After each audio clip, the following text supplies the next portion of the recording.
ഞാനൊരു 4-5 പുലിക്കളിയായി. ആ, എന്റെ പേര് ഉണ്ണിക്കണ്ണെന്നാണ്, വീട് മംഗൾഡാം എന്നാണ്. അപ്പൊ അറിയാത്ത ഒരാളോ? ആറാമത്തെ പുലികളി. അതെ അതെ അതെ. കഴിഞ്ഞ തവണ ഏത് ദേശത്തിലായിരുന്നു? ആ, ഞാൻ ഇവിടെ തന്നെ. ഫസ്റ്റ് സീതാറാമാണ് എന്നെ വന്നിട്ട് സീതാറാമാണ് എന്നെ വിളിച്ച് മലപ്പുറത്ത് പോയത്. ആ, സ്റ്റെപ്പൊക്കെ പഠിച്ചോ? ആ, സ്റ്റെപ്പൊക്കെ പഠിച്ചിട്ടുണ്ട്. ആ, അതിനൊക്കെ പ്രാക്ടീസ് ഒക്കെ കഴിഞ്ഞു. കഴിഞ്ഞു. നമ്മള് പുലിയായിട്ട് മാറുകയാണ്. ആ, പുലിയായിട്ട് മാറുകയാണ്. ആ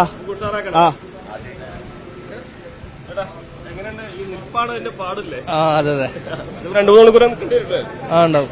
എത്രാമത്തെ വർഷം? ഞാൻ ആദിത്യ. ആദ്യത്തെയാണ്. സ്വാഭാവികമായിട്ടും ടെൻഷൻ ഉണ്ടോ? ടെൻഷനൊന്നുമില്ല.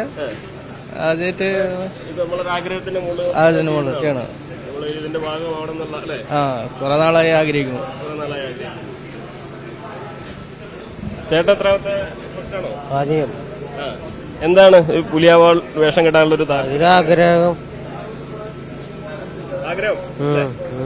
ഇതിപ്പോ ഏത് പുലിയായിട്ടാ കെട്ടിക്കുന്നത്? ഇവിടെയോ? സാധാരണ പുലി, നാടൻ പുലി എന്നൊക്കെ പറയുന്നു. പലതരം ഇതുണ്ടല്ലേ. ഇതിലിപ്പോ നാടൻ പുലിയാണ് ആള്. സാധാരണ വായടത്ത് പിടിച്ച പുലികളാണ് പണ്ടൊക്കെ വെച്ചിട്ടുണ്ട്.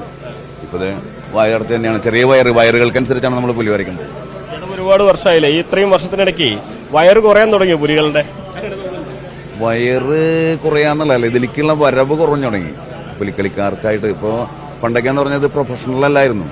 ഇപ്പൊ പ്രൊഫഷണലാണ്, പണത്തിന് വേണ്ടിയിട്ടുള്ള രീതിയല്ലേ. മറ്റേ ദേശക്കാർ തന്നെയാണ് ഇത് കെട്ടിക്കളിക്കുക. ആ ഒരു മാറ്റമുണ്ട്. ദേശക്കാരാകുമ്പോ അതിന്റെ ഒരു മത്സര ബുദ്ധിയോടെ അല്ലേ?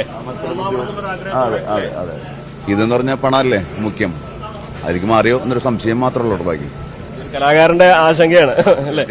വർഷമായിട്ട് നമ്മൾ അതെ അതെ അതെ അതെ. അതുകൊണ്ട് നമുക്ക് ഇത് എന്റെ പണ്ട് തലേന്നൊക്കെ വന്നിട്ട് രാത്രി വന്ന് വരച്ചു തുടങ്ങി. ഇപ്പൊ കുറച്ചും കൂടി വൈകിട്ടൊക്കെയാണ് പുലികൾ വരുന്നത്. നമുക്കൊരു ബുദ്ധിമുട്ടാണ്. കാരണം ഇപ്പൊ 2 മണി ഒക്കെ ആകുമ്പോഴേക്കും തീരണല്ലോ. അതിന്റെ ഒരു പ്രശ്നമുണ്ട്. 2-3 സ്റ്റെപ്പായിട്ടല്ലേ വരയ്ക്കുന്നത് നമ്മള്. ഒറ്റ സ്റ്റെപ്പിൽ വരച്ച് തീർക്കില്ല. നിറങ്ങളൊക്കെ ഒരുപാട് മാറിയിട്ടുണ്ടോ പണ്ടത്തെ? മറ്റേ എന്താ വ്യത്യാസം വന്നിരിക്കുന്നത്? നാടൻ പുലികളല്ലായിരുന്നു പണ്ട്. നാടൻ എന്ന് പറഞ്ഞാൽ ഇതുപോലെ മഞ്ഞയും ഒക്കെ വെള്ളയൊക്കെയുള്ള വരകൾ മാത്രമേ ഉണ്ടായിരുന്നുള്ളൂ. ഇപ്പൊ ഫ്ലൂറസന്റ് അങ്ങനെയുള്ള കളറുകളൊക്കെ വരുന്നുണ്ട്. ആ ഒരു മാറ്റം വളരെ നല്ലത് തന്നെയാണ്. പക്ഷെ അത് എത്രത്തോളം പാരമ്പര്യാത്മകമായിട്ടുള്ളത് മാറുമോ എന്നറിയില്ല. എല്ലാവർക്കും സംശയമാണ്. ഇതിങ്ങനെ പെയിന്റ് ഒക്കെ തേച്ച് കഴിയുമ്പോഴേ ചൊറിച്ചിലും ഇതൊക്കെ വരില്ല ഇത് കഴിയുമ്പോൾ? ഇത് അങ്ങനെയല്ല, ഒരു ആവേശമല്ല ശരിക്കും. ഇത് പുലിക്കളി എന്ന് പറഞ്ഞാൽ നമ്മൾ വരക്കിലായാലും ചെയ്യുന്നതായാലും ഒരു ആവേശമാണ്. ഇത് ദേശങ്ങൾ തമ്മിലുള്ള മത്സരം ആ ഒരു സമയത്ത് മാത്രമേ ഉള്ളൂ. അത് കഴിഞ്ഞാൽ പിന്നെ അവർ നമ്മളൊക്കെ ഒന്നാണ്. എല്ലാ ദേശങ്ങളും ഒന്നാണ്, പുലികളൊന്നാണ്. ചെറിയ ബുദ്ധിമുട്ടൊക്കെ മറന്ന് ഇതൊക്കെ മറന്നു പോകും ശരിക്കും. അതൊക്കെ ഇത് ചിന്തിക്കുക പോലും ഇല്ലാന്ന്. ആ സമയത്ത് നമുക്ക് ആ മത്സരം മാത്രമാണ്. ചൂട് വെച്ച അങ്ങനെ അറിഞ്ഞാൽ മറന്ന് ചവിട്ടി അതാ താളം വരുമ്പോ തന്നെ ഒരു മാറും, പുലികളായി മാറിക്കഴിഞ്ഞു. കൃത്യമായിട്ട് അറിയുന്ന ആൾക്കാരൊക്കെ ഉണ്ടോ? വളരെ കുറച്ച് കൊണ്ട് അത് പണ്ടൊക്കെന്ന് പറഞ്ഞാൽ കുറച്ച് പ്രായമായിട്ടുള്ളവരൊക്കെ തന്നെയാണ്. നമ്മൾ വരയ്ക്കുമ്പോഴായാലും നമുക്ക് അതിൽ ചെറിയ മാറ്റങ്ങളൊക്കെ ഉണ്ടല്ലോ. അപ്പൊ അതൊക്കെ പറഞ്ഞു തരുന്നവരായിരുന്നു. അവരൊക്കെ കുറെയൊക്കെ പാരമ്പര്യാത്മക, ഞാൻ പറഞ്ഞ നേരത്തെ തന്നെ പാരമ്പര്യമായിട്ടുള്ള പുലിക്കളിയുടെ ഒരു മാറ്റം ഭയങ്കരമായിട്ട് കാണിക്കുന്നുണ്ട്. ഇപ്പൊ പുലിക്കളിയെ ബാധിക്കുന്ന വെച്ചാൽ പുലിക്കളിയൊക്കെ പ്രൊഫഷണൽ ഇപ്പൊ ഇത് മാത്രമല്ലല്ലോ. അതായത് ഇപ്പോ പണ്ടൊക്കെയെന്ന് പറഞ്ഞാൽ ഈ പുലിക്കളി ദിവസം മാത്രമേ പുലികളുള്ളൂ. മറ്റേന്ന് പറഞ്ഞാൽ ഓൾ വേൾഡ്. ഇപ്പൊ ദുബായിലൊക്കെ പോയി കഴിഞ്ഞ പുലികള്, അതുപോലത്തെ എല്ലാ ഫംഗ്ഷൻസിനും ആഘോഷങ്ങൾക്കൊക്കെ പുലിക്കളിയായി. ഇപ്പോ ആ ഒരു മാറ്റം പാരമ്പര്യമല്ലല്ലോ ശരിക്കും പറയാൻ. ഇപ്പോ കഥകളിയെല്ലാം നമ്മുടെ നാട്ടിൽ നിന്ന് പോകുമ്പോൾ ചിലപ്പോ അതിന്റെ ചെറിയ ട്രഡീഷനൊക്കെ മാറി ഒക്കെ ചെയ്യേണ്ടി വരും. മാറ്റങ്ങളുണ്ട് ശരിക്കും. പുലിക്കളിയുടെ ട്രഡീഷണൽ രീതി എല്ലാ കലകളിലും കാണുന്ന പോലെ തന്നെ പുലിക്കളിയിലും കാണുന്നുണ്ട്. പക്ഷെ ഇന്നത്തെ പുലിക്കളി ട്രഡീഷണൽ ആവണം, ആയേ തീരൂ. അല്ലെങ്കിൽ വരക്കാരനും മാറും, പുലിയും മാറും, അവരുടെ സ്വഭാവവും മാറും. കൈമാറേണ്ട ഒരു പാരമ്പര്യം. തീർച്ചയായിട്ടും. അതിപ്പോ എന്നൊക്കെ അറിയാലോ, നേരത്തെ മത്സരങ്ങള് മാറ്റി എന്ന് പറഞ്ഞപ്പോ തന്നെ അതിന്റെ ഒരു പ്രതിഫലനം നമ്മുടെ അവിടെ കണ്ടു കഴിഞ്ഞു. എല്ലാ സംഘങ്ങളും കൂടി അത് പ്രതിഷേധിച്ചു.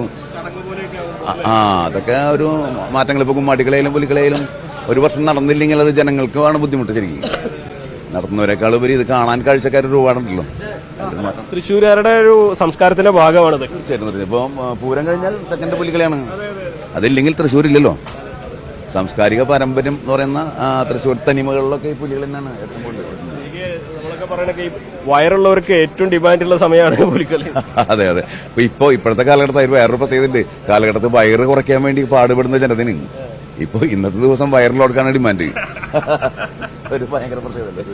വയറുള്ളവരുടെ ദിവസമാണെന്ന്. വയറ് വേണം ധരിക്കുന്ന ഒരു ദിവസമാണ് ശരിക്കും. ഒരു മാറ്റമുണ്ടല്ലോ.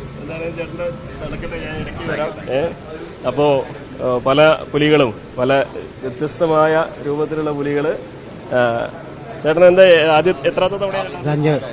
5 എങ്ങനെ കഴിഞ്ഞ തവണ ഈ സീതാറാമിൽ തന്നെയായിരുന്നു? അല്ല, കഴിഞ്ഞ പ്രാവശ്യം ഉണ്ടായില്ല.